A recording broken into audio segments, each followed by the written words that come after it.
Bom, agora que está gravando, então, recapitulando. Professor, a pontuação do vídeo será ponto extra da prova? Sim, todos os pontos que conseguiram até agora são extra.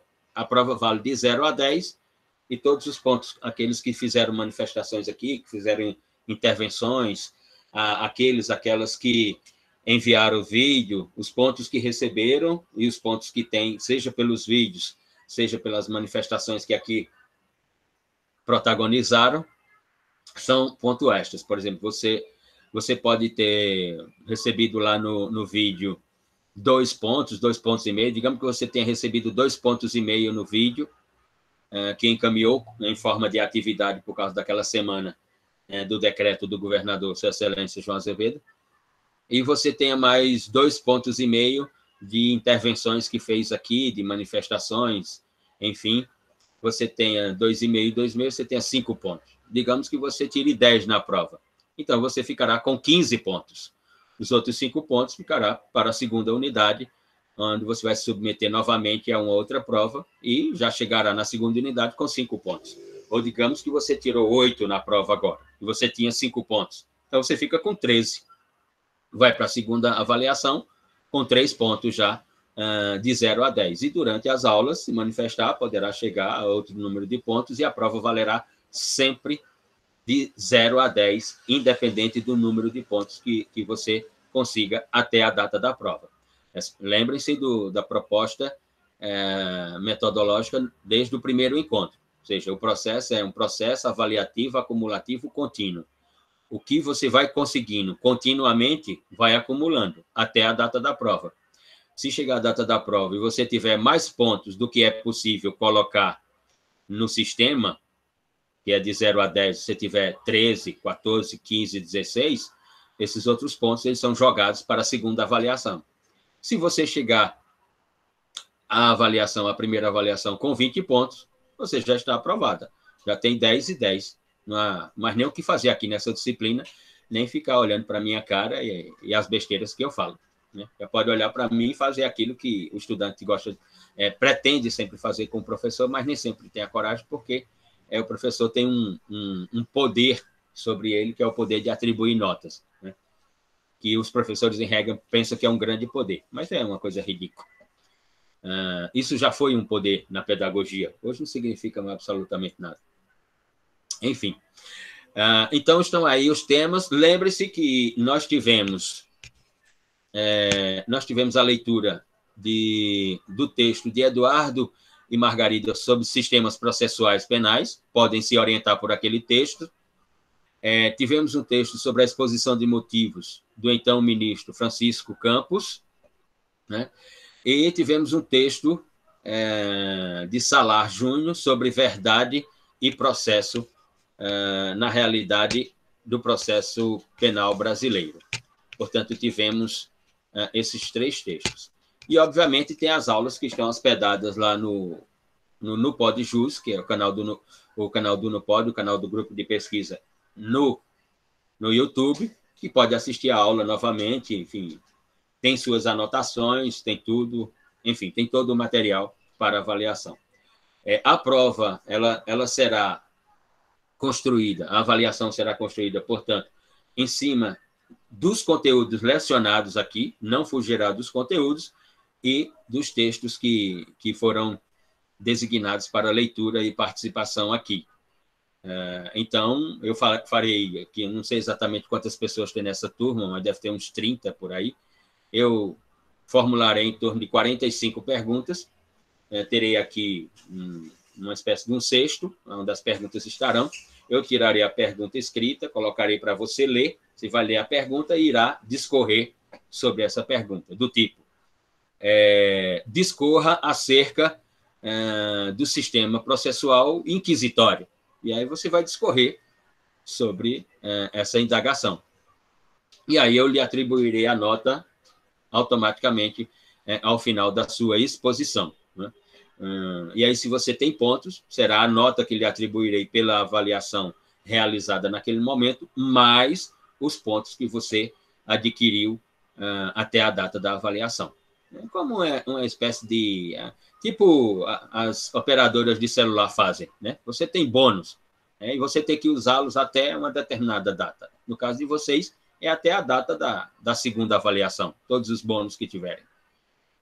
Nesse sentido, os créditos que tiverem, bônus, crédito, etc. Bom, muito bem. Volto a indagar se me ouvem bem e podemos ir para o conteúdo que estamos vendo, que são os princípios processuais penais, na sua categoria denominada de princípios processuais penais implícitos à Constituição. O áudio continua ok. Beleza, muito bem. Antes de irmos para o conteúdo, não sei se tiveram acesso ao vídeo, não sei se tiveram acesso à notícia também, né? São duas questões. Uma que aconteceu no Supremo Tribunal Federal semana passada, no julgamento da DPF 811, e a outra também, no último dia 8, no Ceará, no estado do Ceará, aqui no Nordeste. A primeira delas se refere a um advogado aqui de Campina Grande, que, numa sessão virtual do Supremo Tribunal Federal, protagonizou, né, a vergonha mais histórica da história do Supremo Tribunal Federal. Foi protagonista da maior vergonha que um advogado pode passar numa corte constitucional em toda a memória do direito brasileiro, né? Na sessão de julgamento da ADPF 811, um advogado aqui de Campina Grande está fazendo sustentação oral, defendendo a tese da abertura dos templos e a recondução para termos missa, culto, etc., e representando, portanto, uma associação religiosa católica daqui, da Paraíba. Esse advogado, enquanto o ministro Alexandre de Moraes relatava o seu voto, né, proferia o seu voto, fazia a leitura do seu voto, o advogado procurava interromper, porque antes do ministro havia votado antes do ministro Alexandre de Moraes, havia prolatado seu voto o ministro Cássio Nunes. E também tinha outro advogado na sessão virtual. E o advogado aqui de Campina Grande, então, levantou a mão e o presidente do Supremo Tribunal Federal, o ministro Fux, interrompeu o voto do ministro Alexandre de Moraes e perguntou ao advogado o que acontecia. E o advogado, então, disse que queria fazer um desagravo ao ministro Cássio Nunes, porque o advogado que estava também na sustentação oral estava fazendo mímica, careta, quando o ministro Cássio Nunes estava votando, e o ministro tinha votado pela reabertura dos templos, das igrejas, e o reinício dos cultos, missas, etc. E o presidente do Supremo Tribunal Federal simplesmente responde ao advogado daqui de Campina Grande, dizendo: doutor, se tiver que fazer um desagravo ao ministro, a corte o fará. A corte não precisa de advogado para fazer desagravo a um ministro do Supremo Tribunal Federal. E o ministro Alexandre de Moraes chegou ao ponto de dizer que aquilo era um Supremo Tribunal Federal, ou seja, uma corte constitucional. Aquilo não era um estádio de futebol que as pessoas falam todas ao mesmo tempo. Disse o ministro Alexandre de Moraes, aqui não é um estádio de futebol em que o juiz fala, a torcida fala, o treinador do banco fala, os jogadores que estão no banco falam e tudo mais. Existe um procedimento. Existe um procedimento. Salvo engano, é um dos tópicos que nós veremos mais à frente, que é a teoria constitucional dos procedimentos. E o advogado protagonizou a cena mais dantesca da história do Supremo Tribunal Federal, né? O advogado esqueceu que, e eu me refiro a isso porque esse advogado, tempos atrás, ridicularizou, né, aquele que inventou tudo isso, né? Não nos esqueçamos que o Tribunal Constitucional foi inventado por um rapaz chamado Hans Kelsen. Esse mesmo rapaz chamado Hans Kelsen também construiu a Constituição da Áustria. Esse mesmo rapaz, chamado Hans Kelsen, também inventou uma teoria chamada Teoria Constitucional dos Procedimentos. Esse rapaz, Hans Kelsen, também inventou uma teoria chamada Teoria da Legitimidade pelos Procedimentos.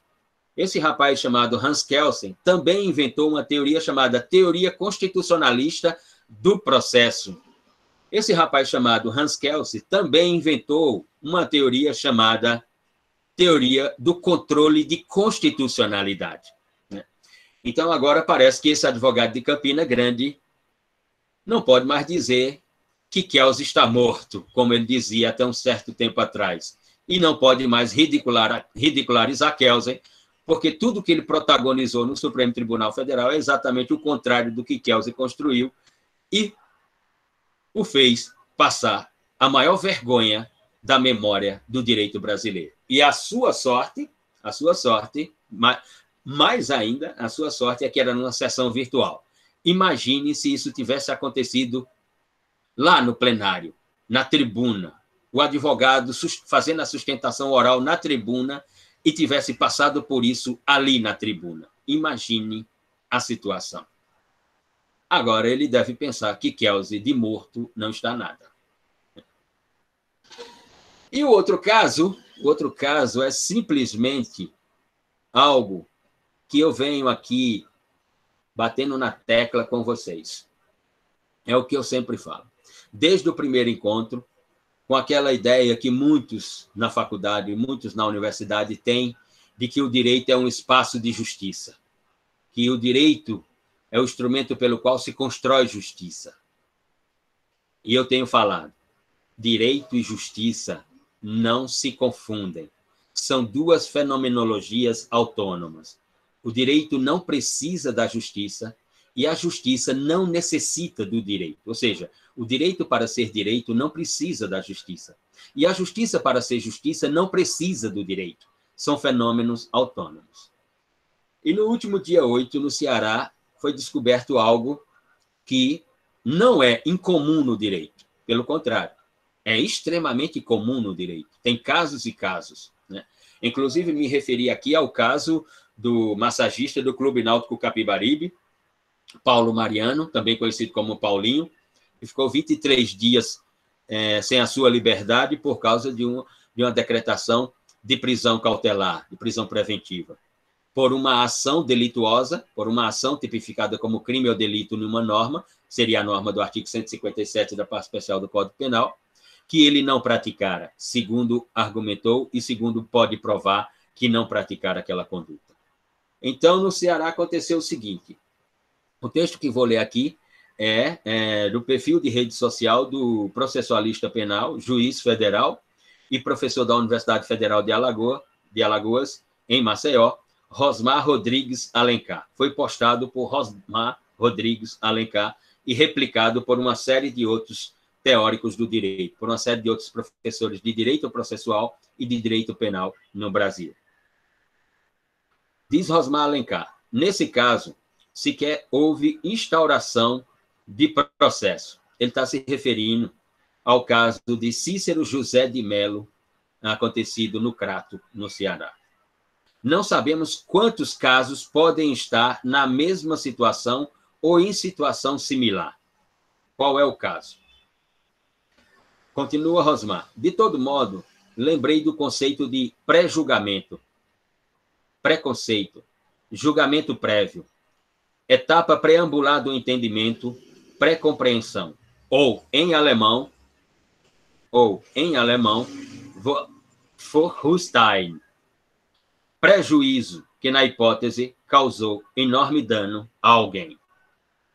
Há mais de uma década, dedicamos, ele, Rosmar Alencar, há mais de uma década, dedicamos nossos estudos às formas do processo penal. Essa notícia é exemplo de uma das maiores violações à forma que, no processo penal, é substância. Notícia do site Diário do Nordeste. Para muitos, abre aspas, para muitos, 16 anos é uma vida. No caso de Cícero José de Melo, esse foi o tempo em liberdade, direito constitucional, que tiraram dele quase 5.500 dias preso por um crime que, agora, o Tribunal de Justiça do Ceará admite não haver registros processuais em aberto. Dos 32 aos 47 anos de idade, Cícero buscou que alguém acreditasse na sua inocência, dizendo, de dentro da prisão, que ele não tentou matar ninguém. Nessa quinta-feira, dia 8, Cícero foi solto. Ao pôr os pés para fora da penitenciária industrial e regional do Cariri, em Juazeiro do Norte, interior do Ceará, deu os passos para se refazer depois de tantos anos sendo apontado como criminoso. A primeira reviravolta da vida do pedreiro foi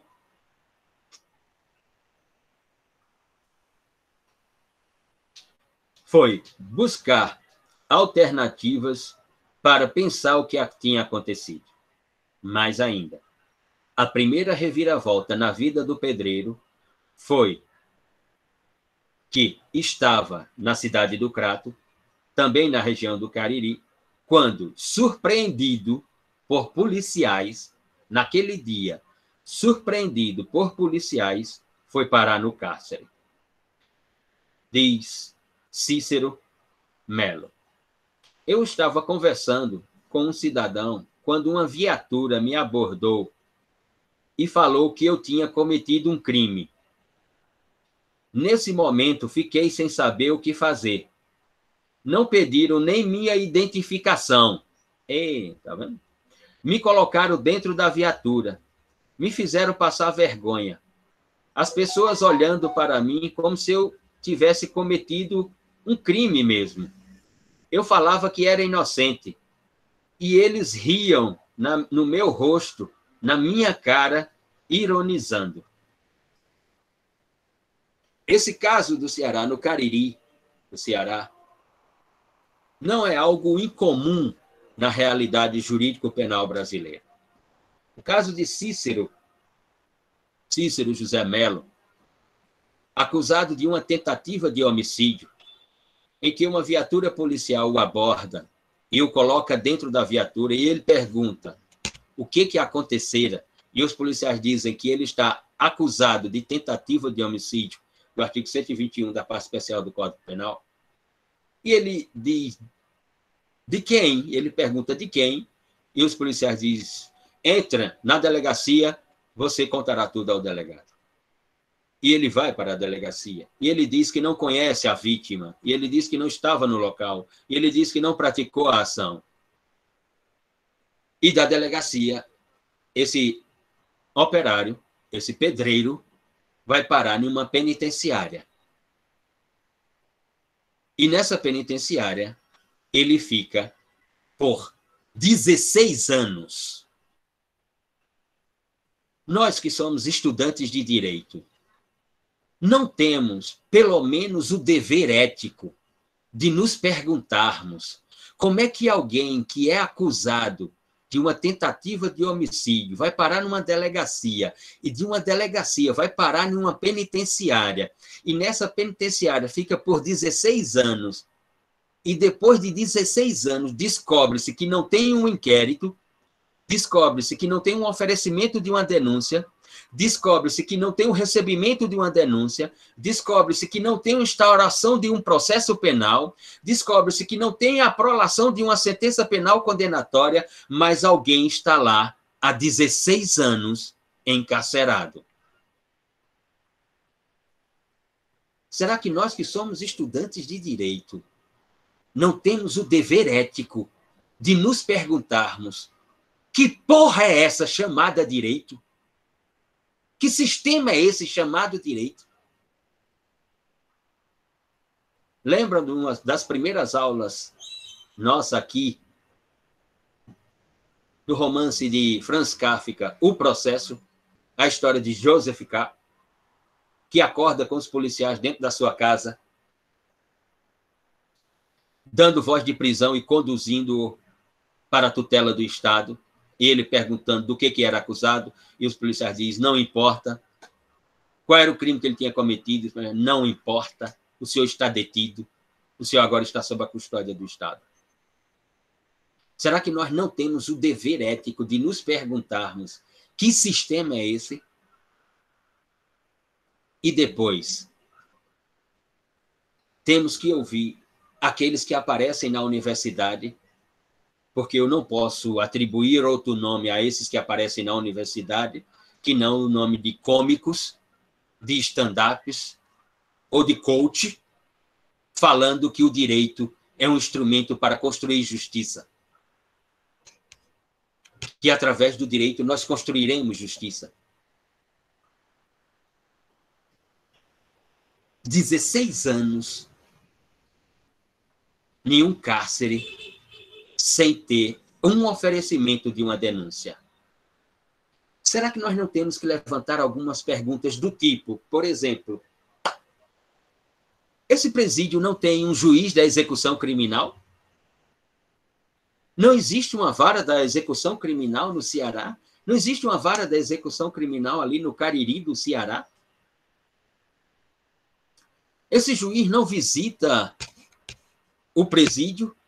Esse juiz não visita o presídio para saber o que é que acontece no presídio? Esse juiz não visita o presídio para saber que tem uma pessoa no presídio do qual ele é o responsável pela execução da pena privativa de liberdade, e essa pessoa está lá há 16 anos sem ter um oferecimento de denúncia, e esse juiz da execução criminal não toma conhecimento disso?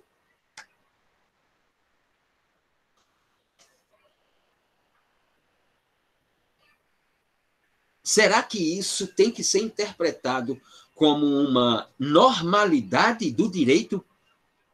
Uma normalidade do sistema do direito? Uma normalidade da face forense do direito, do aspecto prático do direito? Aqueles que dizem que a teoria é uma e a prática é outra, e que defendem a prática, eles que apareçam agora para defender essa prática e não ignorar a teoria. Olha aí a prática de um sistema penal. Alguém dentro de um cárcere por 16 anos sem ter um processo. Onde é que estão os práticos do direito que não aparecem agora para legitimar a prática do direito sem a teoria? O problema não é a teoria? O problema não é sempre a teoria? Ah, a teoria é uma. Ah, professor, isso aqui na sala de aula é uma coisa, na prática é outra. Olha a prática aí. Olha a prática. Então, o problema é dos teóricos ou o problema é dos práticos? Será que nós não temos que nos perguntar? E isso passa como uma normalidade? Agora, tem algo que é simplesmente inequívoco. Casos como esse acontecem em um número volumoso. Mas, ao observarmos esses casos, notamos que os personagens são sempre os mesmos que são submetidos a essas condições. É um massagista de um clube de futebol, é um pedreiro, é um garçom, é um cozinheiro, é um cobrador de ônibus. Por que é que nós não temos esses casos quando é um empreendedor? Por que é que nós não temos esses casos quando é uma celebridade da televisão, do mundo da telenovela, do cinema, do mundo da música, por exemplo? Por que é que nós não temos esses casos quando é um cantor sertanejo ou de qualquer outro ritmo musical? Porque é sempre um operário, porque é sempre alguém da periferia, porque é sempre alguém que está à margem da sociedade que passa por esse crivo do sistema penal. Talvez seja, inequivocamente, né, por causa daquela frase de Alessandro Barata, lá na Escola Crítica do Direito Penal Italiano. Porque o direito penal tem sua clientela, e nós sabemos qual é a clientela do direito penal. O empreendedor não é a clientela do direito penal.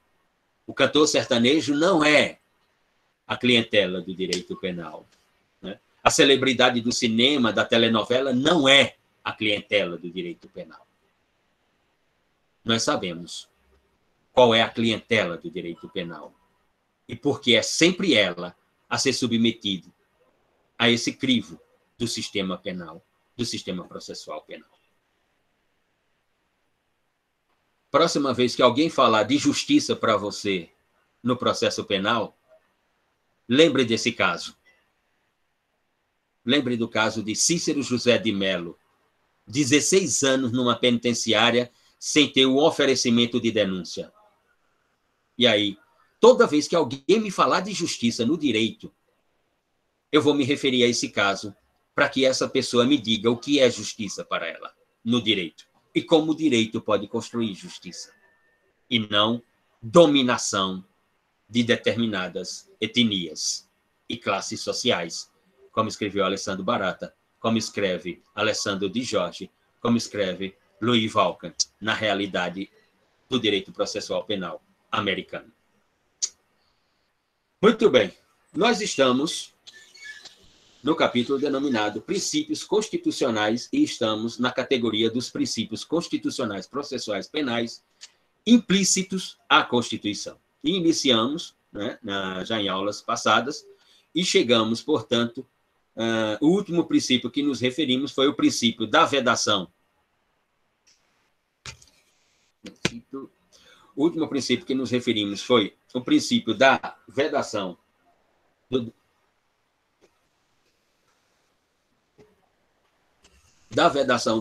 da dupla punição e do reconhecimento do duplo processo pelo fato, ou seja, da vedação e do não reconhecimento do duplo processo pelo mesmo fato, e aqui nos referimos, e íamos iniciar, portanto, o princípio seguinte, referido ou nominado de princípio da duração razoável do processo, ou, desculpe-me, princípio da duração razoável da prisão cautelar. E aqui, eu havia até adiantado em algumas expressões a ideia do uso exacerbado das prisões cautelares no direito processual penal brasileiro. Seja a ideia da prisão em flagrante a ser transformada em uma prisão preventiva, seja o próprio uso das prisões cautelares traduzidas pela prisão preventiva, à luz do Código de Processo Penal, e pela prisão provisória, traduzida pela Lei 7.960, de 1989. Portanto, essas três categorias de prisões cautelares no nosso direito processual penal. Lembrando já, antecipando, né, de que a ideia do uso da prisão cautelar, seja ela qual for, ela é uma ideia que rompe inequivocamente com o pensamento da presunção de inocência ou de não culpabilidade. Presunção de inocência ou de não culpabilidade do investigado, do indiciado ou do réu. Ela simplesmente rompe com essa fronteira. Mas ainda, ao fazermos uso das prisões cautelares, não podemos, de maneira alguma, fugirmos da ideia fronteiriça da legalidade da mesma. Ou seja, professor, dos critérios de legalidade da determinação da prisão. Eu poderia interromper só para uma questão? Claro, para 2, 3, 4, quantas quiser. Já que a gente está tratando dessas questões das cautelares, das preventivas e tal, ocorreu um fato aí muito mobilizador da sociedade, que é o assassinato daquela criança, e eu prestando atenção no vídeo, todos os acusados ali, o pai lá, o político e a mãe, saíram algemados das suas casas, né? O caso, você se refere ao caso do vereador no Rio de Janeiro, não é isso? Do menino Henry. Isso. Aí eu fiquei pensando, mas o porquê da algema, né? Mais uma vez, essa... Se você está se referindo de que o uso das algemas ali é desnecessário, eu vou nessa mesma direção também, concordo com você. Não vejo motivo algum, seja para o padrasto, o vereador, né, o Jairinho, se eu não me engano, seja para a mãe da criança, saírem de sua residência, levadas a uma delegacia de polícia, né, e saírem do seu lar, da sua residência, algemados. Eu não vejo como se enquadra o que está lá na súmula 11 do Supremo Tribunal Federal. Isso, Né? eu ia citar exatamente essa, né? Que foi discutido isso vastamente, ultimamente, sobre essa questão do uso das algemas, né? Eu acho que era muito mais uma resposta para a sociedade, né, professor? Para dizer que a polícia realmente estava fazendo. Mas, Silvio, sinceramente, essa é uma pedagogia da qual eu não me avizinho. A Polícia Civil, a Polícia Investigativa, seja a Polícia Civil ou a Polícia Federal, a Polícia Judiciária, ela pode perfeitamente mostrar a sua prestação de serviço à sociedade, esclarecendo o fato, levantando as provas e construindo todo um conjunto probatório para que o Ministério Público, portanto, ofereça a denúncia após a conclusão do inquérito policial. Algemar investigados, algemar indiciados, ou algemar réus, para além da fronteira estabelecida pela súmula 11 do Supremo Tribunal Federal, na minha interpretação, é ilegalidade. Nesse caso concreto, no caso que você se refere, eu, particularmente, minha posição é que é totalmente desnecessário o uso de algemas naquele caso, quando eles saem da sua residência para ir à delegacia. Não vejo como se possa fundamentar o uso da algema pela súmula 11 nesse caso. Pelo menos essa é a minha posição. Com relação ao caso em si, eu confesso que o que eu tenho de notícia é apenas pelo telejornal. Não conversei com nenhum processualista que conheça, mais próximo, enfim, não tenho notícia exatamente. O que tenho é do que tenho assistido aí nos telejornais da TV a cabo, né, da TV paga, e do que tenho lido em algum blog ou de algum colunista, e, portanto, não tive acesso a nada. Então, sobre exatamente as condutas praticadas, os tipos penais pelos quais estão sendo investigados, eu não vou me pronunciar, porque não tive acesso a absolutamente nada, e porque também já vi e conheço da memória do direito casos complicadíssimos que pareciam que aqueles que estavam como investigados e indiciados realmente tinham praticado a conduta, e, ao final, concluiu-se que não. Né? Vou dar aqui apenas um exemplo. Vocês são muito jovens, provavelmente nem vivos eram, mas temos o caso da escola de base em São Paulo, uma escola infantil de dois japoneses, um senhor e uma senhora, em que uma criança, os pais notam a criança diferente quando volta da escola, e começa a perguntar à criança o que está acontecendo na escola, e a criança teria dito que estava sofrendo molestação sexual na escola por parte da pessoa A e da pessoa B, e essas pessoas eram exatamente os proprietários da escola. A Polícia Civil do Estado de São Paulo desenvolve uma investigação, inicia uma investigação. Isso vai parar nas páginas de jornais, nas TVs, nos telejornais. As TVs passam a cobrir a escola 24 horas lá na frente, com câmeras e tudo mais. E, ao final, no encerramento do inquérito, conclui-se que a criança tinha inventado uma história e que aquelas pessoas não tinham absolutamente nada com aquilo. E, portanto, os pais que tinham crianças matriculadas naquela escola retiraram as crianças, não voltaram a matricular as crianças, a escola teve que fechar. E a notícia que eu tive depois, inclusive por um documentário, inclusive, de um cineasta paulista, mostrando que esse casal se mudou para o interior de São Paulo e compraram uma pequena propriedade depois de vender a escola em São Paulo, e viviam como agricultores, viviam da colheita de verduras, como alface, como coentro, cebolinha, cebola, etc. Enfim. Então, Como eu não tive acesso a absolutamente nada, não vou aqui construir uma análise do que está acontecendo, simplesmente porque eu não sei o que está acontecendo, né? Só sei que aconteceu alguma coisa, né? Agora, o que aconteceu, eu realmente não sei o que exatamente aconteceu, mas a polícia está investigando e diz que tem provas para poder requerer a prisão preventiva, o juiz decretou, enfim, está lá. Mais alguém? Alguma pergunta? Podemos continuar?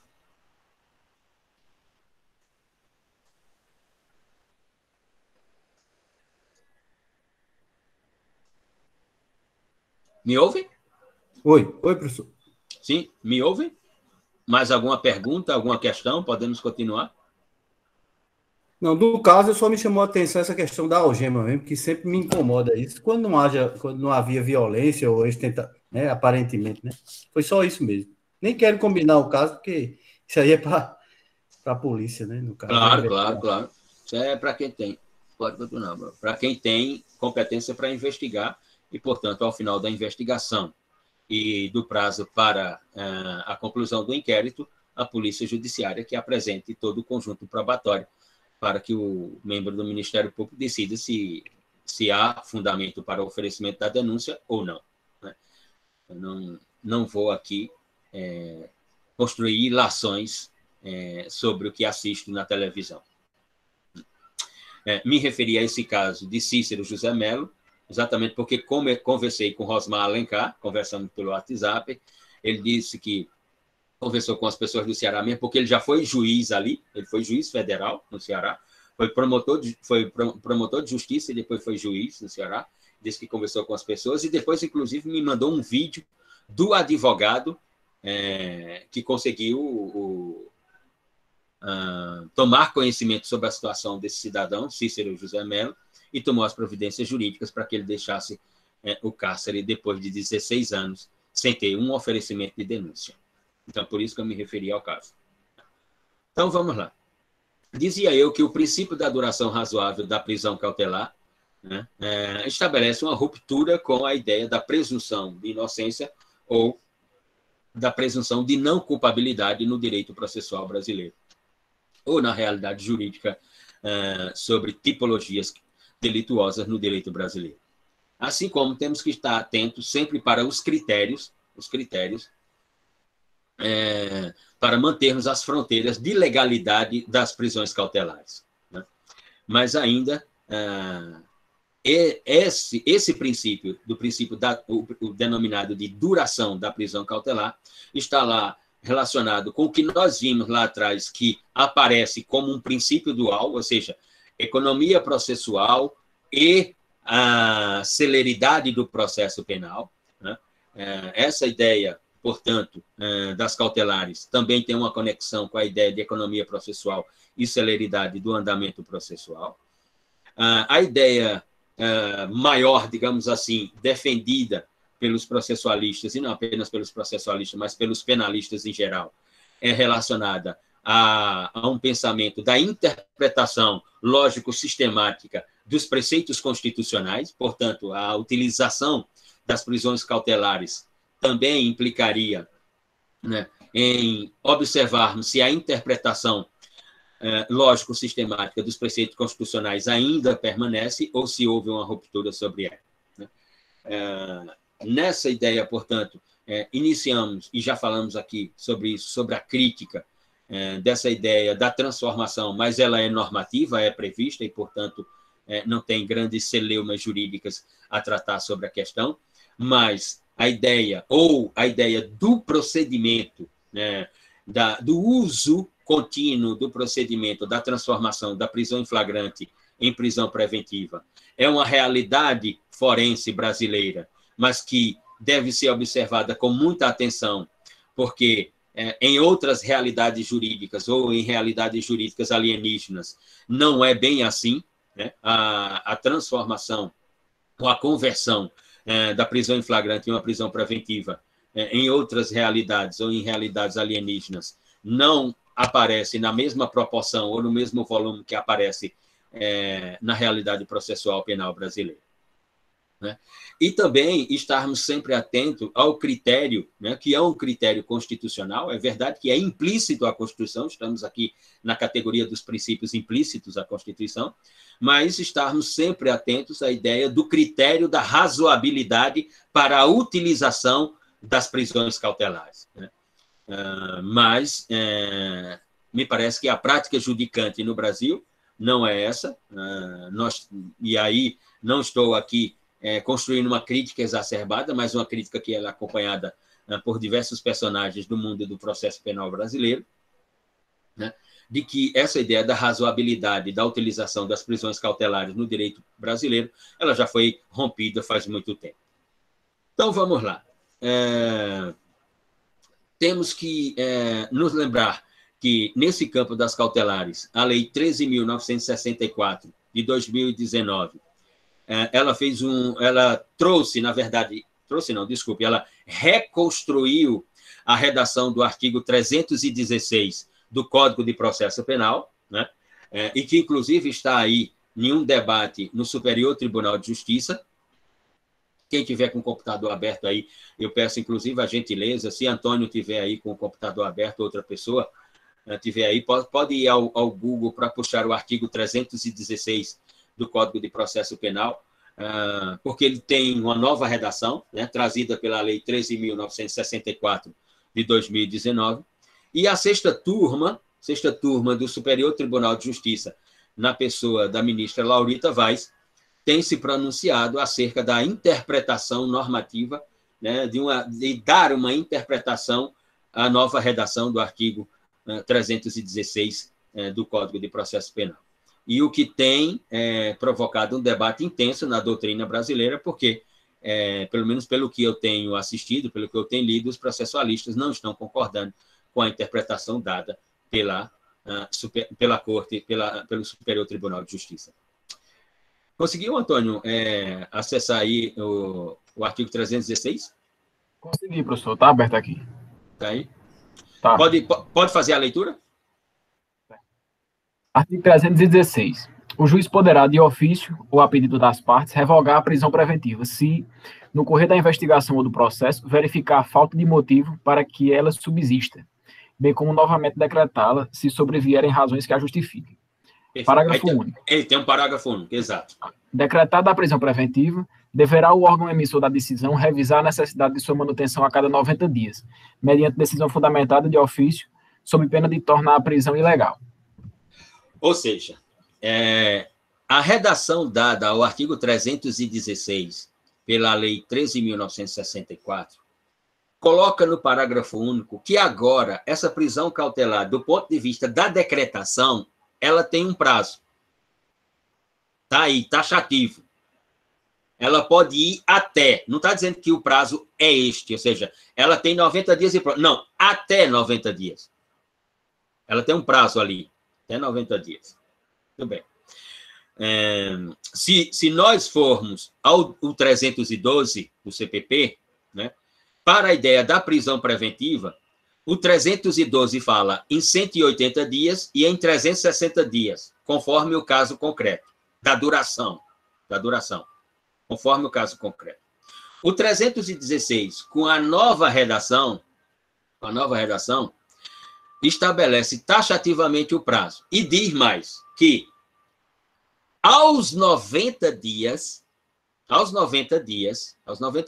essa prisão cautelar ela tem que ser revisionada, ela tem que ser revisitada, ela tem que ser reanalisada.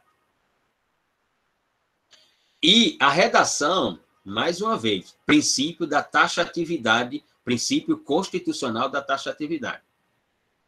No parágrafo único, o legislador reformador colocou que, aos 90 dias, se não for revista, ou seja, revista para o quê? Revista ou para manter a prisão preventiva, para manter a prisão cautelar, ou para relaxar. Só tem essas duas alternativas. O ato processual é de revisão no sentido de manutenção ou relaxamento. Se até os 90 dias não surgir essa revisão, a prisão se torna ilegal. Se uma prisão se torna ilegal, qual é o ato que o Poder Judiciário tem que tomar?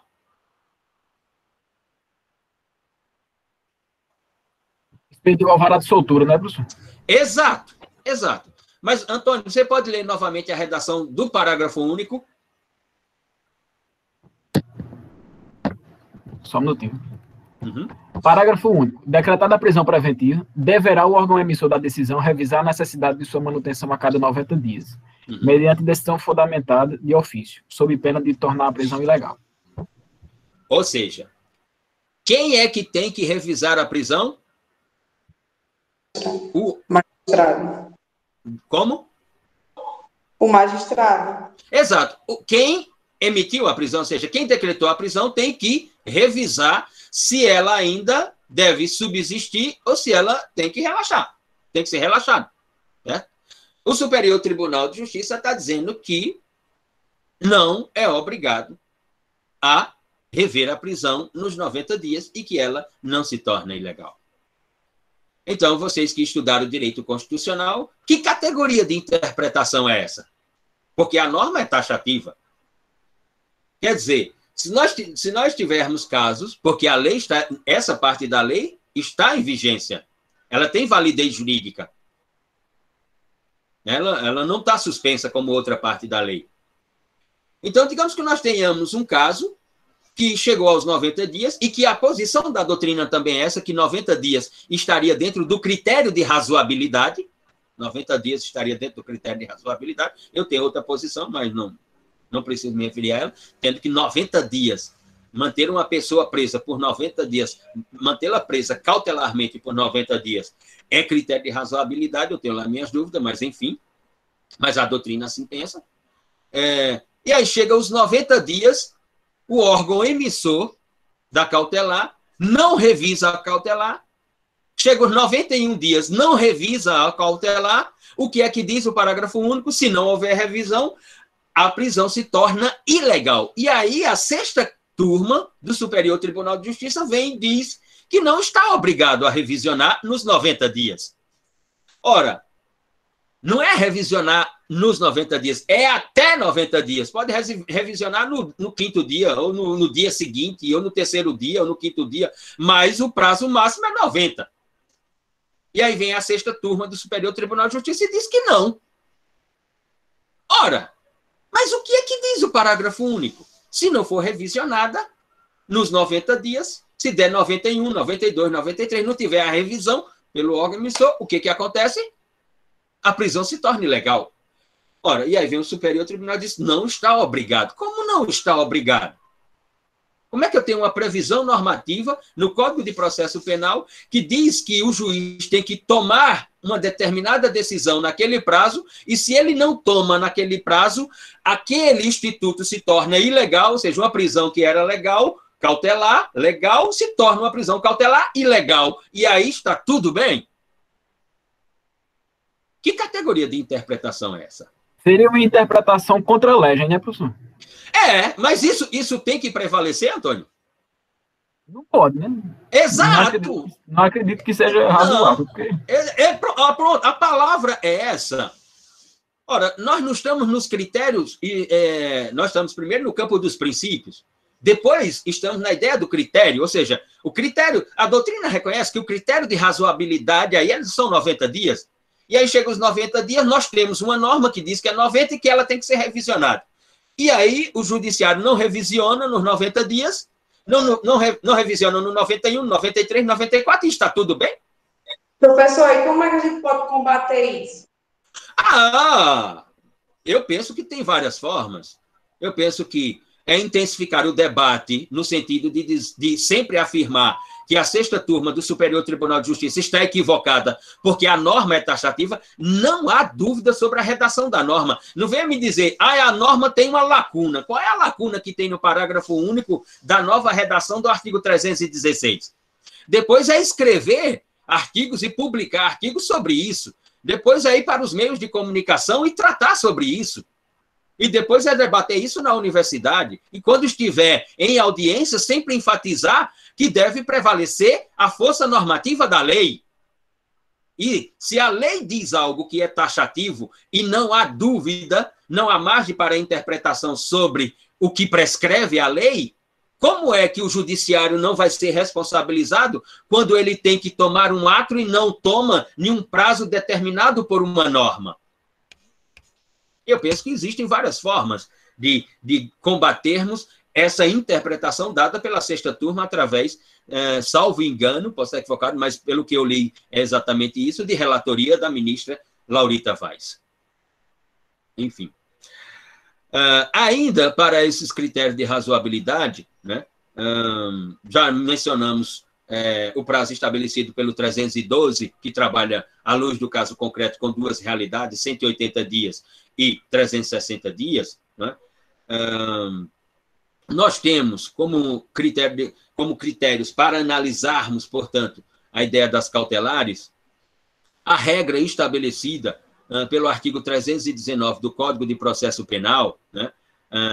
Assim como o artigo 282, parágrafo 6º do Código de Processo Penal, e especificamente, dentro das cautelares, à luz da cautelar denominada de prisão provisória, né? Nós temos que sair do Código de Processo Penal e irmos lá para a Lei 7.960/1989, ou seja, a Lei 7960/89, quando ela estabelece prazos de 5 dias mais 5 dias, ou seja, 5 dias com prorrogação de mais 5 dias para termos aí uma ideia de critério de razoabilidade da prisão cautelar de natureza provisória. Ora, vou fazer uma provocação que ela nem deveria ser feita, né? Ou seja, a Lei 7.960 de 89 estabelece que para a prisão provisória o prazo é de 5 dias mais 5 dias. Ora, se deram os 5 dias, né, e o magistrado não se pronunciou, o que acontece? Vão correr mais 5 dias. Se correr os mais 5 dias, e, portanto, derem os 10 dias, e o magistrado não se pronunciar, essa prisão provisória ela não se torna ilegal?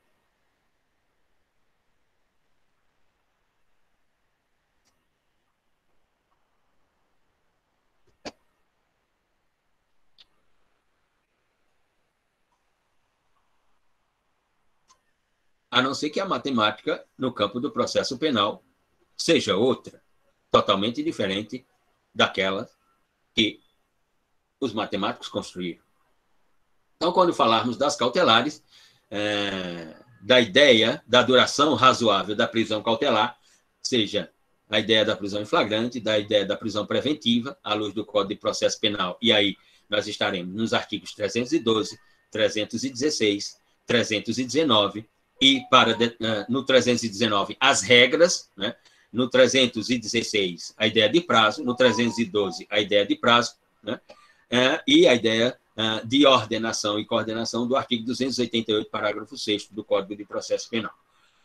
E no que se refere à prisão provisória, pela Lei 7960/89, que estabelecem os prazos como critério de razoabilidade. Saindo, portanto, desse último princípio, dentro da categoria denominada de princípios concernentes ao indivíduo, chegamos aos princípios denominados de princípios meramente processuais concernentes à relação processual. E o primeiro deles é o princípio da busca pela verdade real. E aqui nós já debatemos por uma série de vezes nos encontros aqui. Essa ideia da verdade real no processo penal brasileiro, ela não deve vigir mais, se é que ainda vige. A ideia defendida pelos processualistas é trabalhar com a ideia da verdade processual, ou seja, da verdade processual de natureza jurídica. Ou seja, noutras expressões, a verdade processual de natureza jurídica é aquela que se encontra produzida nos autos do processo. Ou seja, é verdade tudo aquilo que vai estar nos autos do processo. Mas posicionamentos doutrinários sustentam que a ideia da busca, ou de um princípio pela busca da verdade real, ou de um princípio da busca pela verdade real, seria uma ideia de conformidade da noção de ideologia com a realidade. Essa, sinceramente, é uma doutrina que não nos parece recomendável para uma ideia de um processo penal de natureza acusatória num Estado constitucional de direito. Essa ideia de verdade real como conformidade da noção ideológica e com a realidade, não. Mesmo porque, em matérias delituosas ou em fatos delituosos tipificados numa norma, quando submetidos a procedimentos de investigação e mesmo aos procedimentos do próprio processo penal, ou seja, aos procedimentos da persecução penal, a ideia de verdade, ou a ideia sobre verdade do que teria acontecido, ela não ultrapassa o campo das versões, né? Salvo quando realmente o caso concreto, o caso singular, ele se apresenta inequivocamente por uma prova técnica, uma prova unicamente técnica, que ela se demonstra inquestionável. E aí, sim, mas salvo isso, não vejo por aí. Esse princípio da busca pela verdade real é um embate entre certeza e ciência, ou seja, é querer construir para o processo penal uma estrutura científica pautada na certeza que o processo penal não tem. Ou seja, a ideia de que o juiz, na sua prolação de sentença, tem que traduzir a mesma, né, por uma ideia de verdade objetiva, né? Ora, a ideia de verdade objetiva, ela só se apresenta factível à luz de um conjunto probatório. Fundamentalmente, na nossa interpretação, um conjunto probatório de natureza técnica, ou seja, quando a prova é científica, puramente científica, né, que não tem nenhum caráter, nenhuma natureza de subjetividade, né? Mas essa busca da prova, e aqui nós temos, eu ia aqui para o chat de vocês, né, o disciplinamento dessa busca, portanto, da verdade real pela produção do conjunto probatório em artigos como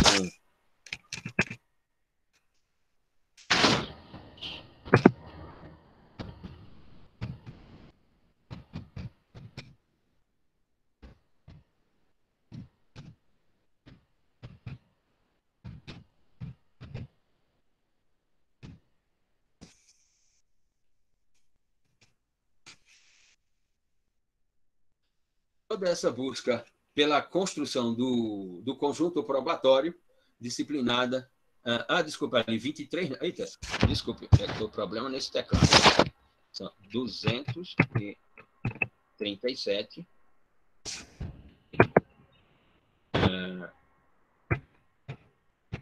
147. 156. Agora sim.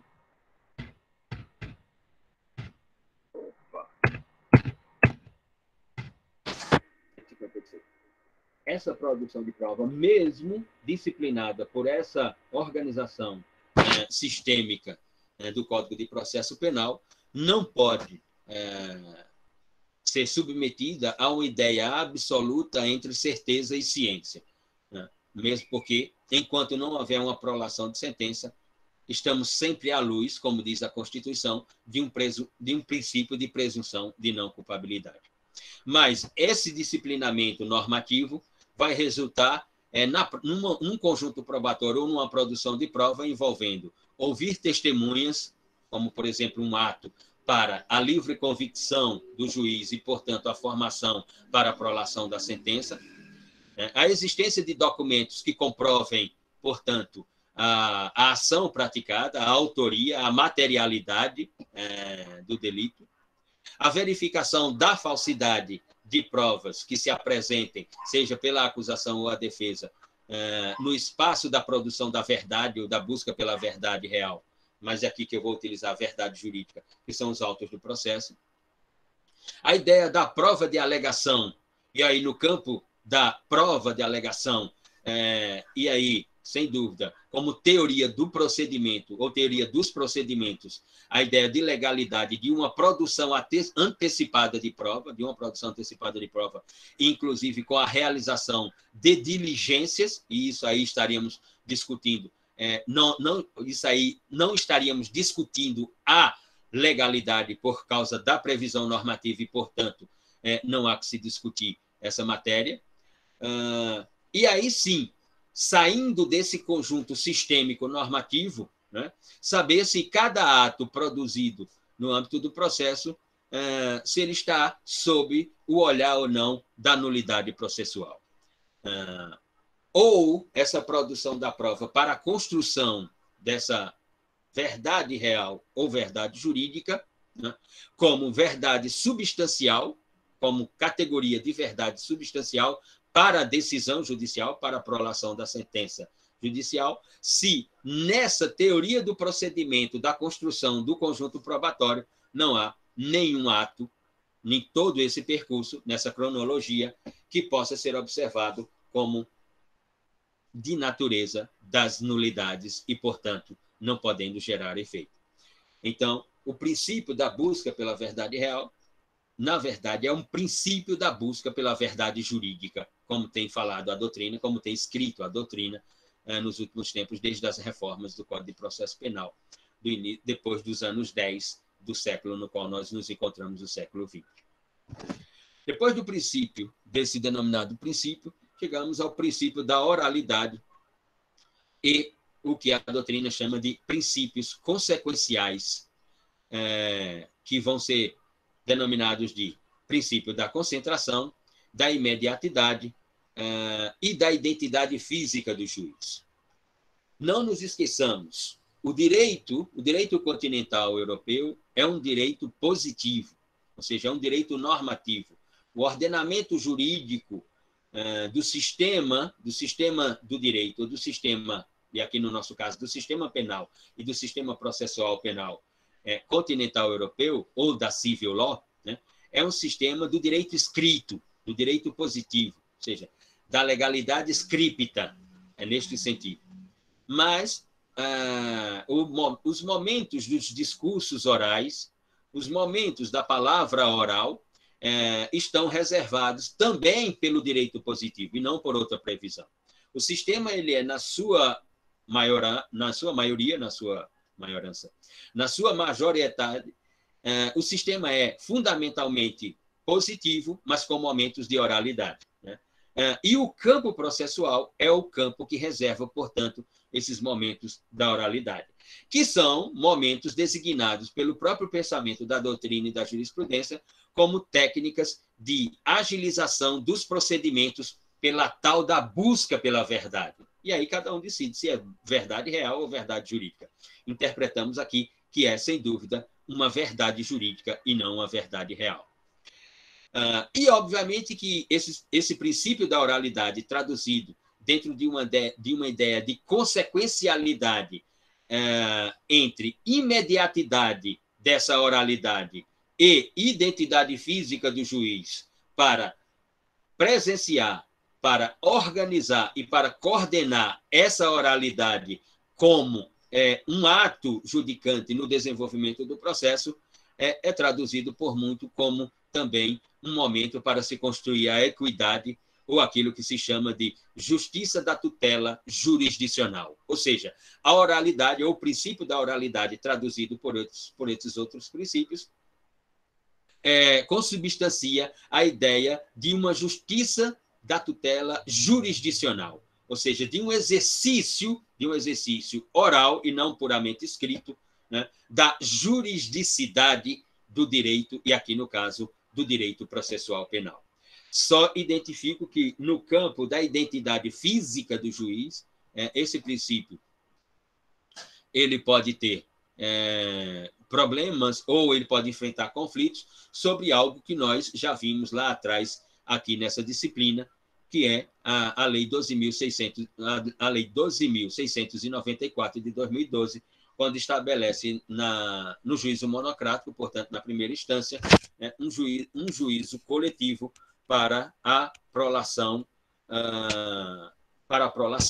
da sentença. É verdade que o juízo colegiado, lá na Lei 12.694, só aparece na sentença, né?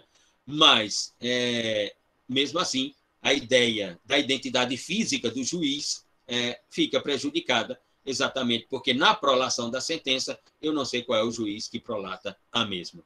Em momentos anteriores eu sei qual é o juiz que conduz o processo. Mas isso, volto a repetir, se dá fundamentalmente para a ideia, né, da tipologia penal de organização criminosa, ou seja, do crime de organização criminosa, e, portanto, não se alastrando pela construção tipológica de toda a parte especial do Código Penal e da legislação penal extravagante ou especial.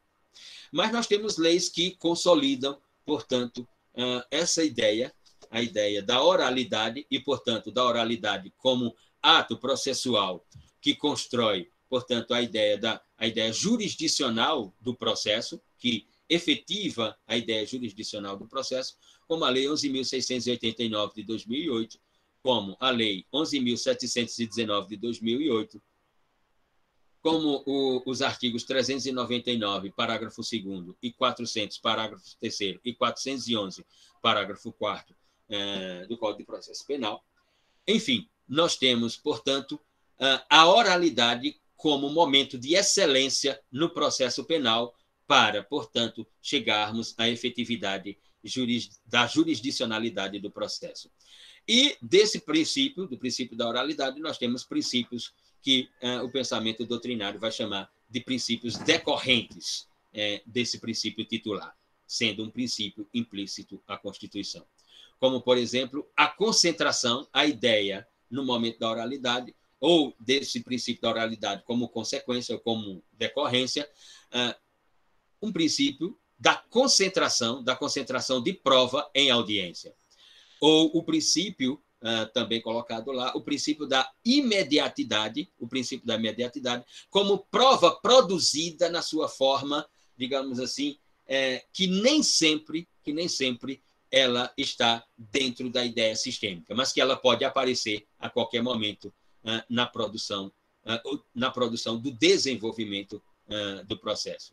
E a ideia da identidade física do juiz vai dizer o pensamento da doutrina brasileira, que é, na verdade, uma instrução do julgamento. E aí, por isso que eu fiz referência, cheguei a mencionar a Lei 12.694, e é verdade, lá a instrução se dá por um juiz, só a sentença é que é prolatada, portanto, por um colegiado.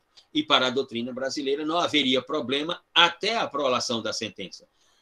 O problema na Lei 12.694 está com relação à prolação da sentença, e não com relação à instrução do julgamento, né? E não com relação à audiência em julgamento, porque ela vai se dar sempre por um juiz monocrático, por um juiz individual, por um juiz natural, por um juiz imparcial. Mas quando dá a prolação da sentença, nós temos a instauração de um colegiado. E, portanto, não haveria conflito, segundo a doutrina brasileira.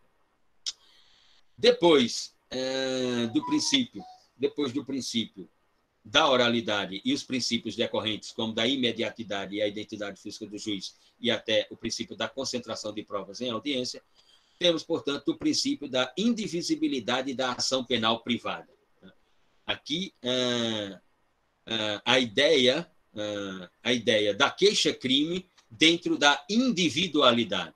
Lembre-se, né, das categorias de ação, nós vamos passar por elas mais à frente, na segunda fase dessa disciplina, nós trataremos sobre as categorias de ação, a ação penal pública incondicionada, a ação penal pública condicionada à representação do ofendido e a ação penal privada, ou também denominada de queixa-crime. E, portanto, para a ideia da ação penal privada, a denominada queixa-crime, nós estamos à luz de um princípio constitucional implícito à Constituição, denominado de indivisibilidade da ação penal, esta privada. Mesmo havendo uma pluralidade de agentes, mesmo quando se tratar de uma tipologia, quando se tratar de uma conduta típica prevista numa norma como crime ou delito, em que a natureza da ação será privada, mesmo havendo uma pluralidade de sujeitos ativos do delito, nós teremos uma indivisibilidade dessa ação proposta pelo ofendido. O artigo 48 do Código de Processo Penal, portanto, vai dizer e todos estarão na ação penal privada. E todos estarão, portanto, na queixa-crime, digamos assim.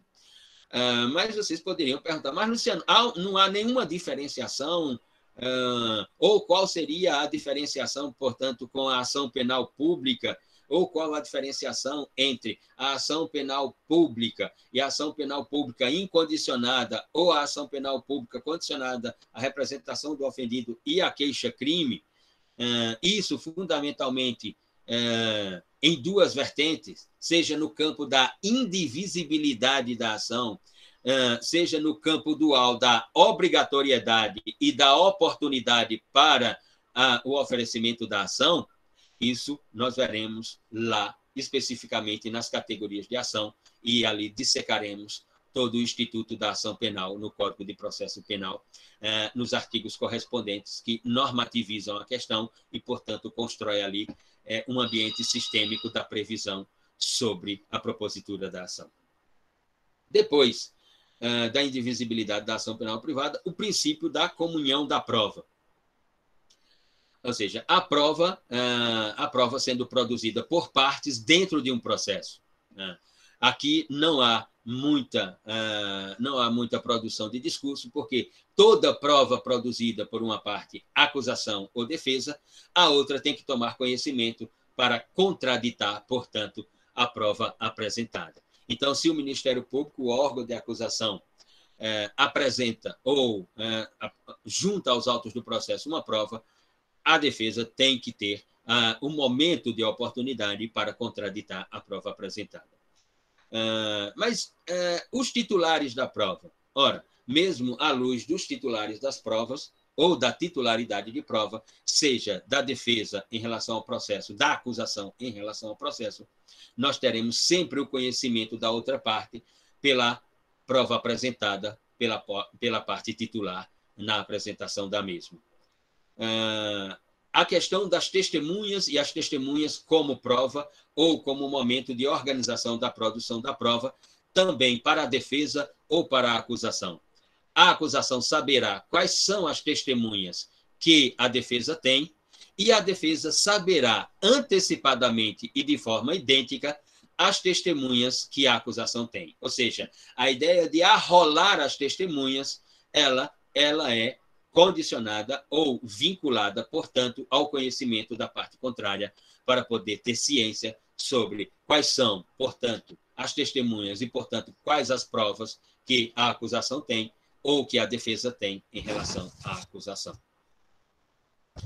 Depois desse princípio, que é o último, relacionado ao que a doutrina chama princípios concernentes à relação processual, nós chegamos à ideia dos princípios concernentes à atuação do Estado. E os princípios concernentes à atuação do Estado, nós vamos verificá-los em 3 categorias. O princípio de impulso oficial da ação penal, princípio de impulso oficial relacionado à ação penal, o princípio da persecução penal racional, e, finalmente, o princípio da colegialidade no processo penal brasileiro. Então, esses três últimos princípios, portanto, finalizam a segunda parte da teoria principiológica do processo penal na realidade jurídica brasileira, ou do sistema processual penal brasileiro, nessa parte no que se refere aos princípios processuais penais implícito à Constituição. Então, como princípios concernentes à atuação do Estado, o primeiro deles é denominado de impulso oficial. Então, se a ação penal, se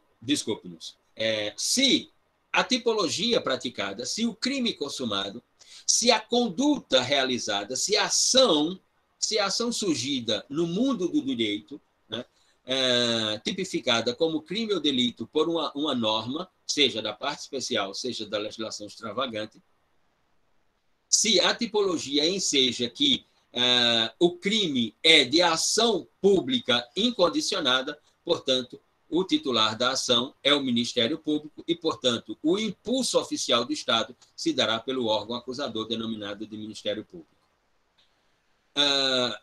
O juiz tem que movimentar até o final a ação, ou seja, se a denúncia oferecida, se a denúncia deferida, recebida pelo juiz e, portanto, a ação penal recebida em a instauração do processo crime, o juiz tem que movimentar o processo até o final. O final aqui, a prolação da sentença. Então, obviamente que, à luz do princípio relacionado à atuação do Estado, à luz do princípio do impulso oficial, nós temos uma obrigatoriedade, né, e uma indeclinibilidade da ação penal. Ou seja, se o titular da ação é o Ministério Público, ele tem que oferecer a denúncia e tem que, portanto, dar o impulso oficial como órgão do Estado, ou como o órgão do Estado com legitimidade para pleitear o exercício do ius puniendi. E, sendo recebida essa ação e instaurado o processo, nós temos uma outra divisão dentro do princípio, denominada de indeclinabilidade pelo juiz. Portanto, o juiz tem que conduzir o processo até o final, e o promotor de justiça que ofereceu a denúncia tem que ir até o final da sentença, tem que ir até o final, traduzido como a prolação da sentença. Ou seja, não há como oferecer a denúncia e depois retirar a denúncia oferecida pelo Estado. O artigo 255 do CPP traz, portanto, a ideia esculpida da normatividade sobre a regularidade entre o que é obrigatoriedade do oferecimento da denúncia ou do oferecimento da ação e indeclinabilidade da mesma no âmbito do processo entre órgão acusador e o juízo como competente para o processamento do feito. No que se refere à ação penal privada, o princípio oficial tem uma perempção, né? Tem aí, portanto, uma ideia em que o ofendido tem prazo para, portanto, o oferecimento da queixa-crime denominada de ação penal privada. E o artigo 60 do Código de Processo Penal disciplina a questão. Mas tanto uma questão quanto a outra nós vamos ver pormenorizadamente lá no capítulo da ação penal, quando estivermos propriamente dito dentro do Código de Processo Penal, porque analisaremos artigo após artigo para tratarmos sobre a ideia do impulso oficial como princípio da atuação do Estado. O segundo deles, dos princípios, é a ideia... desculpe, diga, Antônio. O senhor falou aí que, uma vez dada a entrada na ação penal, o promotor não pode retirar, né? Mas a gente vê diversas vezes que ele pode pedir arquivamento se ele verificar, por exemplo, que o réu não existem provas, né? Para a condenação, ele pode arquivar. Pode. O arquivamento, sim. O titular da ação penal pública incondicionada ou a ação penal pública condicionada à representação do ofendido, o titular pode perfeitamente requerer o arquivamento do feito, o arquivamento da ação, exatamente porque não conseguira, até aquele momento, a produção de prova satisfatória para a condução do processo. Não quer dizer que lá à frente, ou seja, no futuro próximo, ele não possa requerer o desarquivamento. Ora, surgindo provas e aí, digamos, o surgimento da prova ou das provas se darão por diversas formas, ou o próprio membro do Ministério Público implementa novos procedimentos de investigação, ou investigações, em outros casos, conduziram para uma conexão investigativa com esse caso e resultou na apuração de uma prova ou na produção de uma prova que até então ela não era observável, ela não era identificável, e aí, portanto, o membro do Ministério Público ou o titular da ação pode requerer o desarquivamento da ação e reconduzir o processo. O que ele não pode é requerer a extinção da ação, ou seja, determinar ou requerer ao juiz que o mesmo determine, né, a retirada da ação do mundo processual penal, do mundo jurídico processual penal. Nesse sentido que eu me referi. Mas sobre isso a gente vai tratar bem mais lá quando tratarmos de cada categoria de ação especificamente. Bom, o princípio seguinte é denominado, portanto, de princípio da persecução penal racional, que na verdade, essa expressão traduz um paradoxo, porque quando se constrói uma expressão como princípio da racionalidade penal, princípio da persecução penal racional, então quer dizer que existe um princípio da persecução penal irracional? Ou seja, toda persecução penal deve ser fundada na ideia de racionalidade, exatamente porque o direito penal traduz-se como a ratio, como a razão. Se o direito penal como sistema jurídico, ou o direito como um sistema jurídico, ou o direito processual como outra categoria de sistema jurídico, todas essas categorias de sistema jurídico partem da ideia de ratio, de razão, de racionalidade. Então, obviamente, todos os princípios, né, sejam eles princípios implícitos na Constituição, sejam eles princípios explícitos na Constituição, de uma forma ou de outra, as categorias de princípios, todas são pautadas ou devem ser pautadas à luz da racionalidade. Falar, portanto, de um princípio da persecução penal racional seria reconhecer que existem persecuções penais que não são racionais. Ora, como é que eu posso falar, ou como posso reconhecer que, por exemplo, determinadas investigações não são racionais? Determinados procedimentos investigativos não são racionais. Como é que eu posso reconhecer que, na segunda fase da persecução penal, e, portanto, no âmbito já do processo penal, dos atos judicantes processuais penais, eu possa reconhecer que não existe racionalidade? Ora, quando esse pensamento crítico surge, o outro lado, obviamente, da argumentação jurídica, né, surge com a ideia de que pode perfeitamente haver momentos de racionalidade que serão traduzidos e serão combatidos, portanto, pela ideia da argumentação das nulidades processuais. E aí esse outro lado vai argumentar, e argumentar com algum poder linguístico, argumentativo, de que nós temos persecuções penais e, portanto, nessa persecução penal, atos judicantes que ferem a ideia da legalidade do processo penal. E, portanto, esses atos eles estão dentro de uma própria previsão pelo próprio processo penal brasileiro, né, denominada de nulidades processuais, e que eles devem ser, portanto, afastados da persecução penal. E, por isso justificaria, portanto, né, a ideia de um princípio da persecução penal racional, porque pode ocorrer dentro da persecução momentos de irracionalidade. E esses momentos de irracionalidade serão combatidos pela ideia das nulidades processuais. Então, aqui se justificaria, digamos assim. Ora, então, a persecução penal racional se daria por uma ideia de livre convicção, da livre convicção pelo julgador, por exemplo, à luz dessa livre convicção como fundamento de observação dos atos processuais conduzidos a uma prolação da sentença. O artigo 155 do Código de Processo Penal e o artigo 381, inciso 3 do Código de Processo Penal, tratam sobre essa persecução penal racional, que vai estar aí submetida a exceções. E também à luz do artigo 93, inciso 9 da Constituição Federal. E quais seriam as exceções a essa livre convicção como fundamento de um processo penal ou conduzente a uma decisão judicial como tradução ou estética de uma persecução penal racional?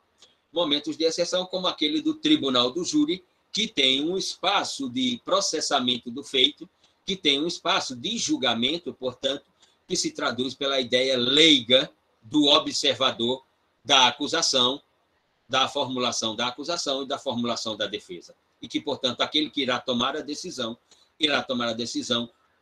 fundamentado já por uma ideia prévia prevista na normatividade constitucional como leiga. E, portanto, a ideia de persecução penal racional, no caso do tribunal do júri, funcionaria como uma exceção ao princípio implícito à Constituição. A ideia de inimputabilidade do agente, por exemplo, é outra ideia de exceção, a ideia de persecução da persecução penal racional. A ideia do crime traduzido pelo pensamento do vestígio material, ou seja, toda vez eu só posso ter um processo penal e, portanto, eu só posso ter uma persecução penal, e aqui eu já me referi várias vezes a vocês, já tratamos várias vezes com essa expressão, a ideia de indícios para a persecução penal. Não sou simpático a essa argumentação. Teremos uma persecução penal na sua primeira fase, teremos uma persecução penal de natureza investigatória a partir do momento que tivermos indícios. Não, indícios não. Indícios não. Nós teremos, sim, uma persecução penal, né? Nós teremos, sim, uma persecução penal à luz de materialidade, mas de indícios, de vestígios, para a instauração de uma persecução penal traduzida como persecução penal racional, não me parece razoável. Seria também, na nossa ideia, uma exceção a essa persecução penal racional, digamos, né? A morte do agente do delito, né, eliminaria qualquer ideia de persecução penal racional, já que, sem o sujeito ativo do delito, nós não podemos transpor a individualidade daquele que praticara a conduta para uma ideia de punibilidade, para uma ideia de exercício do ius puniendi, para a ideia de uma aplicação da pena. É só lembrarmos do princípio da indivisibilidade da pena. É só pensarmos, portanto, na ideia de que a pena não passará da pessoa do apenado. E, portanto, se o sujeito ativo do delito não existe mais, não posso tratar sobre uma persecução penal. A persecução penal não pode existir, né? E, portanto, a ideia da persecução penal racional é que não pode existir mesmo à luz dessas realidades. Não, nós temos casos concretos da manutenção dessa persecução, né? Disciplinado pelo artigo 93, inciso 9 da Constituição, pelo artigo 155 e 381, inciso 3 do Código de Processo Penal, e temos as exceções a partir da própria previsão constitucional do Tribunal do Júri, no artigo 5º, inciso 38 da Constituição, em todo o seu disciplinamento do Tribunal do Júri, seja pela Constituição, seja pelo próprio Código de Processo Penal. E chegamos, portanto, ao último dos princípios. Antônio. Só a título de curiosidade, o senhor falou aí da morte do agente. Uhum. Se a parte juntar uma certidão de óbito falsa no processo e depois descobrirem que ele esteja vivo, tem consequências para ele, para o advogado, para ele, para o defensor, para ele quem... Enfim, tem consequências? Eu queria saber isso aí. Tem, claro que tem muitas consequências. Antônio, agora você acionou aqui uma pasta C, dois pontos, que eu tenho aqui. Quando fui advogado, assim que me formei em São Paulo, em 1998, fiquei como advogado até 2001. Prestei o exame de ordem em dezembro de 98, que foi o mês que me formei. A primeira fase era em dezembro, e a segunda fase era na segunda quinzena de janeiro, a partir do dia 20 de janeiro. E a segunda fase do exame de ordem, à época, ela era uma segunda fase que ela era dividida por quatro questões que você tinha que responder, e uma prova oral. E se você havia feito um estágio credenciado, por exemplo, se você tinha prestado um concurso para o Ministério Público, para fazer um estágio no Ministério Público, se você tinha prestado um concurso para a magistratura, para a Defensoria Pública, ou inclusive o estágio na Polícia Civil, etc., na Polícia Judiciária, poderia ser a Polícia Federal também, e você podia comprovar isso, ou se você tinha feito um estágio no escritório de advocacia, e esse escritório de advocacia era credenciado na Ordem dos Advogados do Brasil, e você assinava as peças juntamente com o advogado, né? Ao final, você juntava um dossiê de tudo que você tinha trabalhado nos anos de estágio, né? E você, passando na primeira fase do exame de ordem, na segunda fase, você respondia as 4 questões numa prova escrita, em um dia respondia as 4 questões na prova escrita, e já sabia a data que você ia se submeter à prova oral, que era dias depois, no máximo 3, 4 dias depois. E você poderia apresentar esse dossiê para a própria Ordem dos Advogados do Brasil, e ela constituía uma banca formada por 3 advogados, né, que iam arguir você. Então, essa banca tinha um dossiê seu, de todos os estágios que você fez. Então, o presidente da banca, o presidente da comissão avaliadora, ele pegava o seu dossiê e aí abria seu dossiê e via: doutor Antônio, aqui está comprovado de que o senhor assinou um agravo de instrumento. O que é agravo de instrumento? O senhor pode explicar o instituto do agravo de instrumento, a origem, o desenvolvimento e o cabimento do agravo de instrumento? O senhor tem 20 minutos para responder. E aí você ficava até 20 minutos sustentando, né, o que era o agravo de instrumento, a memória do agravo de instrumento, a admissibilidade, cabimento, origem, desenvolvimento e tal, né? E, às vezes, o examinador fazia perguntas particularizadas sobre o agravo de instrumento assinado por você. Que caso foi esse? E aí você tinha que resolver esse caso e tal, relatar sobre esse caso e tal. Então, essa era a prova oral da OAB que existiu, salvo engano, até o ano de 2001, salvo engano. Muito bem. Quando eu me tornei advogado, em 99, né, me formei em 98, 99, fui ser advogado e fui contratado por um escritório de advocacia em São Paulo, na Alameda Santos, que era Alberto Costa e Ferreira Advogados. Eram em torno de 12 advogados contratados. E eu fiquei com a área de execução fiscal. Inicialmente, fui trabalhar com a execução fiscal de pessoas jurídicas, né? E a execução fiscal de pessoas jurídicas em São Paulo, de empresas e tal, geralmente os proprietários da empresa ou o diretor da empresa, aquele responsável previsto lá no contrato social da empresa, apresentava propriedades, né, em forma de caução do processo da execução penal, para discutir os valores da execução. E muitas vezes aparecia lá, Antônio, era a apresentação de uma escritura pública de uma fazenda no Mato Grosso do Sul. E que, em regra, essa fazenda não existia. Era uma escritura pública falsa, emitida por um cartório lá do Mato Grosso do Sul, da cidade tal, no Mato Grosso do Sul e tal. Mas quando o órgão de fiscalização da Justiça Federal ia, né, no Tribunal da Segunda Região, ia ao Mato Grosso do Sul verificar a existência da fazenda, ela não existia. Ora, isso era fraude, né? Isso era fraude. Com relação à sua pergunta, especificamente, o advogado apresenta, né, uma certidão comprovando a morte, uma certidão falsa, comprovando a morte do sujeito ativo do direito, comprovando a morte do réu, comprovando a morte, portanto, daquele que vai responder ao processo. Fica difícil, Antônio, sustentar a ideia de que o advogado não sabia que aquela certidão, que certifica a morte do sujeito, ela não é falsa, né?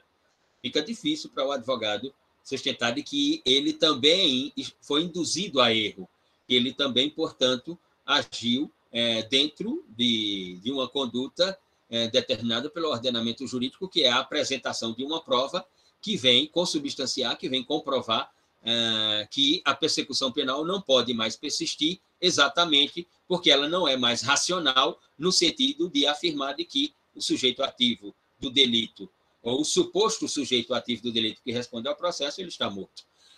E tem consequências jurídicas.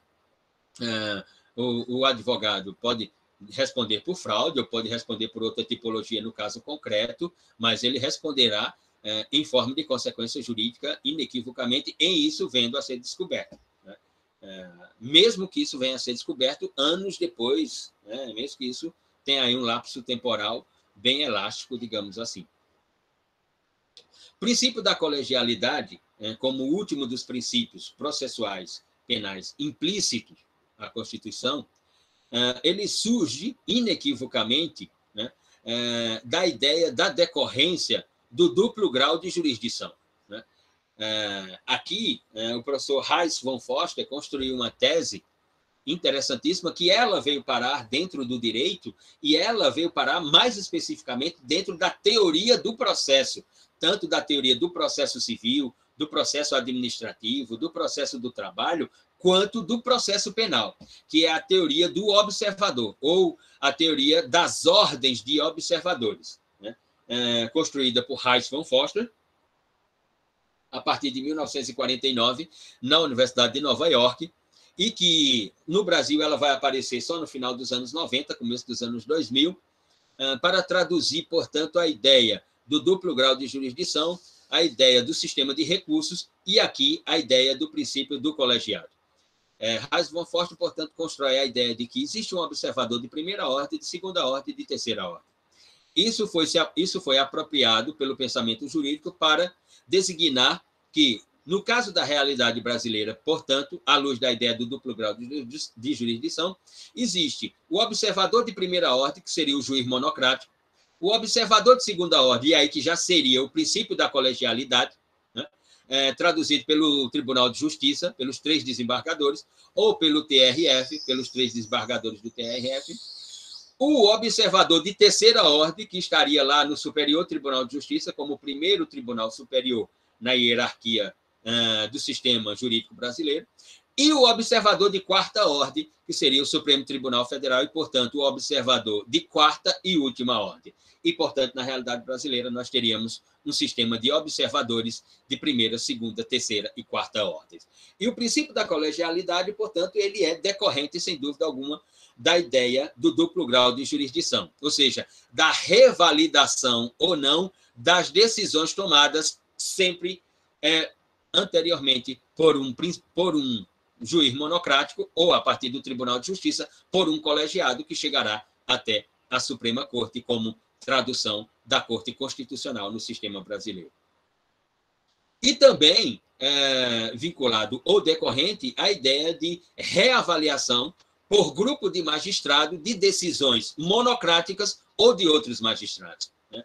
E aqui, para finalizarmos, portanto, aqui eu tenho que render homenagem ao professor Conrado Rubner, professor de Direito Constitucional da Faculdade de Direito Largo de São Francisco, quando ele sustenta a tese que nós estamos com um problema seríssimo nas nossas cortes superiores e, sem dúvida alguma, esse problema seríssimo nas nossas cortes está ligado exatamente ao princípio implícito à Constituição da colegialidade, que seria, na verdade, uma negação a esse princípio da colegialidade, que é o número de decisões que nós temos na nossa realidade, de decisões monocráticas no âmbito colegiado. Ou seja, essa ideia de ministros, né? Essa ideia de ministros do Superior Tribunal de Justiça e ministros do Supremo Tribunal Federal estarem sempre decidindo o caso liminarmente do ponto de vista monocrático, quando, para ele, a ideia de recepção, a ideia de reconhecimento, a ideia, portanto, de estabelecer um prestígio ao princípio da colegialidade seria, portanto, sempre levar o caso ao plenário da casa para uma decisão, ou às turmas, e não a decisão monocrática do ministro de uma corte superior.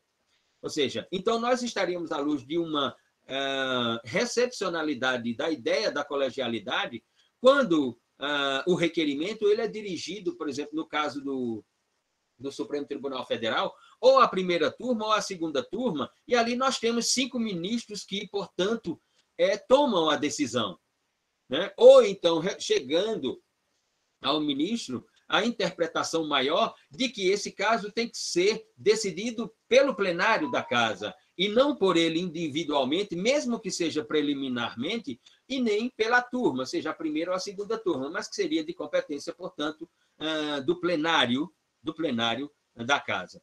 Para Conrado Rubner, quanto mais decisão monocrática em âmbito colegiado, menos corte de justiça, como seria o Superior Tribunal de Justiça, e menos corte constitucional, como seria, portanto, o Supremo Tribunal Federal. Quanto mais decisão colegiada, como, por exemplo, decisões da primeira e da segunda turma no Supremo Tribunal Federal, ou da quinta, da sexta ou das outras do Superior Tribunal de Justiça, Quanto mais decisões pelas turmas ou pelo plenário da casa, mais corte constitucional, mais corte de justiça, menos juízo monocrático. Ou seja, quanto mais decisão preliminar individual, menos tribunal e mais juiz. Quanto mais decisão pelo plenário ou pelas turmas, mais tribunal e menos juiz. Que significa dizer que seria uma recepcionalidade inequívoca do princípio da colegialidade. Seria uma materialidade do princípio da colegialidade. A tese é defendida pelo professor Conrado Rubner, da Faculdade de Direito da Universidade de São Paulo, professor de Direito Constitucional, a quem acompanhamos, portanto, na mesma ideia defendida por esse professor. Muito bem. Posto isso, encerramos o tópico dos princípios constitucionais, explícitos e implícitos na Constituição de 1988. E encerramos o capítulo dos princípios e vamos para o próximo tópico, que iniciaremos na aula de amanhã. Espero encontrá-los, portanto, amanhã, no segundo horário, para que possamos reiniciar os conteúdos previstos para essa disciplina.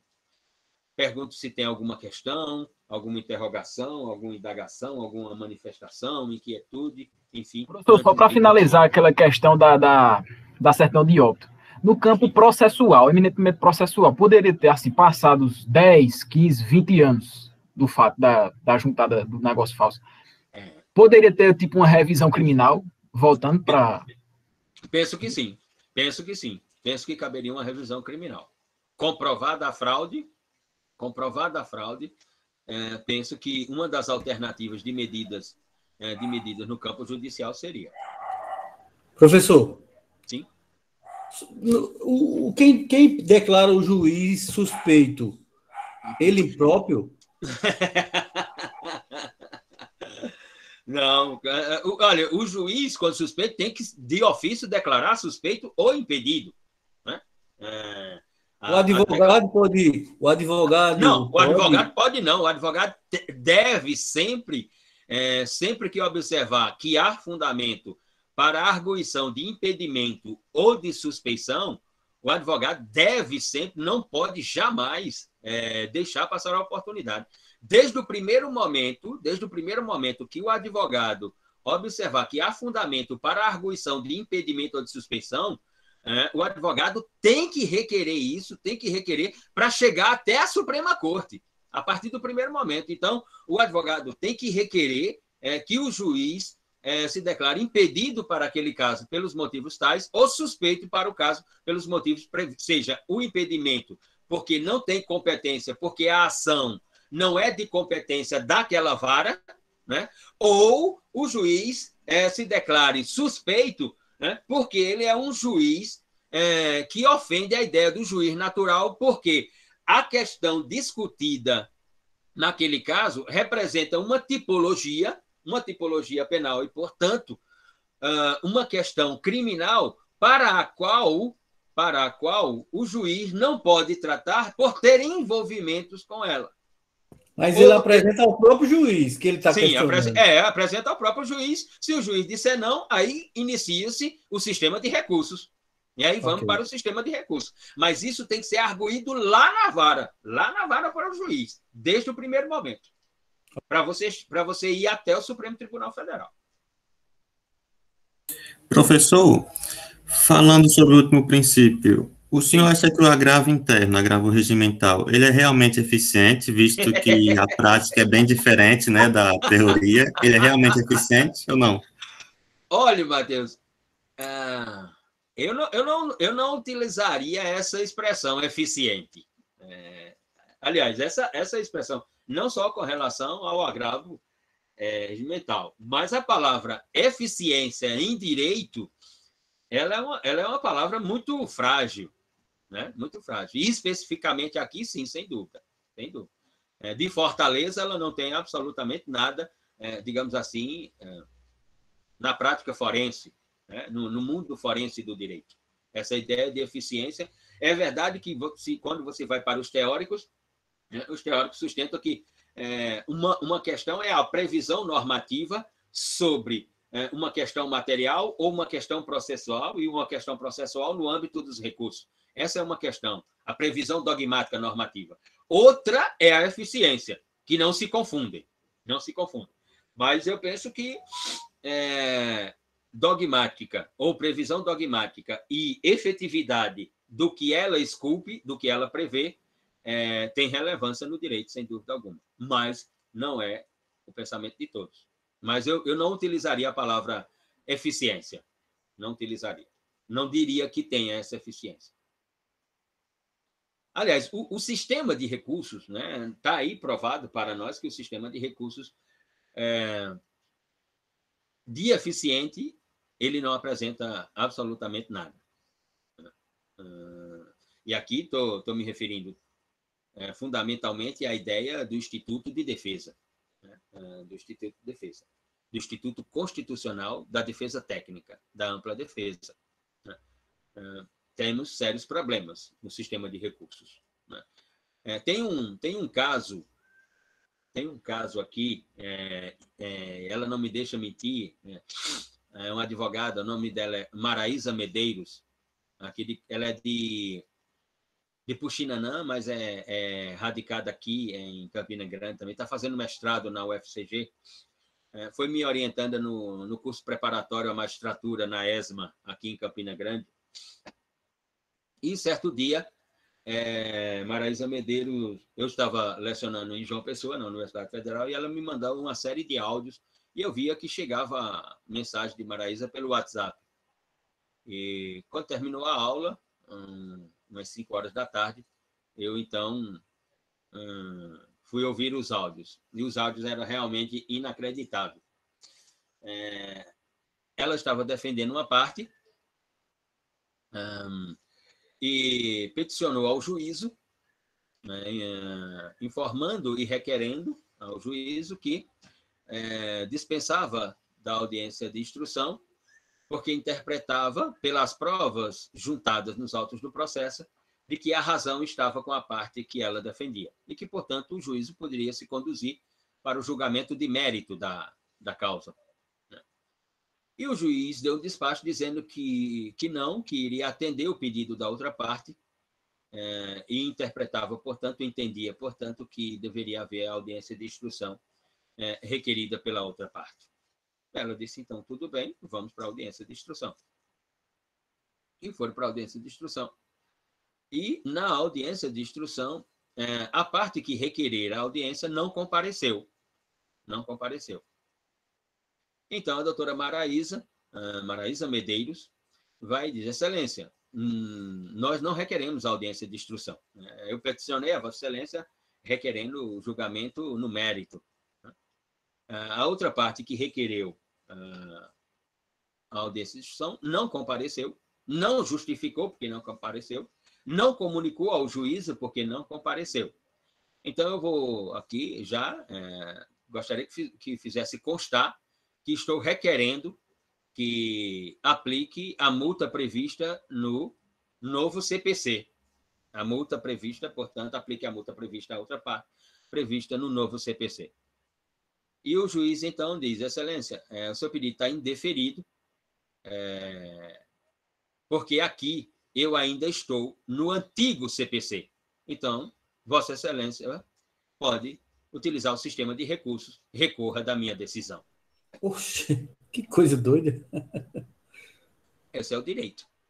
Então, você tem o sistema de recursos. A questão é que o sistema de recursos, você está sempre recorrendo para outro juiz ou para um colegiado que é de juízes. Mas é o sistema do direito. E assim que funciona, dizem. É assim que funciona, nesse sentido. Muito bem. Podemos encerrar? Sim, boa noite, professor. Boa noite. Boa noite, amanhã. professor. Vemos amanhã, assim espero. Se Deus quiser. Deixa eu aqui. O menino disse que é primeiro para desligar. Isso, interromper a gravação. Interrompida.